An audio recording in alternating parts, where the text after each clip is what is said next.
बिस्मिल्लाहिर्रहमानिर्रहीम। अस्सलाम वालेकुम। आप देख रहे हैं K92 न्यूज़ और मैं हूं आपकी मेज़बान तस्बीहा मजहर।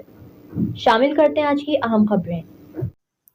डीपीओ बिहाड़ी की विजन के मुताबिक एसएचओ थाना मित्रू अमजद सदीक ढलू की बेहतरीन हिकमत अमली साबका दो मंशियात फरोशों ने मोअज़्ज़िज़ीन इलाका के हमरा मस्जिद में बैठ कर तौबा कर ली। तफसीलात के मुताबिक थाना मित्रो की हदूद 69 WB छतियावाला को के रिहायशी मोहम्मद मुश्ताक वल्द, नज़ीर अहमद और मोहम्मद मुराद और फयाज वल्द फिदा हुसैन ने एसएचओ थाना मित्रू अमजद सदीक ढलू, नंबरदार मोहम्मद इकबाल, एडवोकेट राना सईद और मुअज़्ज़िज़ीन इलाका के लोगों के हमरा मस्जिद में बैठकर बाकायदा स्टाम्प पेपर पर दस्तखत करके मनशियात फरोशी से तौबा कर ली। कहा कि आज के बाद हमारा मनशियात फरोशी से कोई ताल्लुक ना है। हमारी डीपीओ बिहाड़ी से गुजारिश है, हमें बिला वजह नाजायज़ तंग ना किया जाए। हम शरीफ शहरी बनकर अपनी ज़िंदगी गुजारेंगे।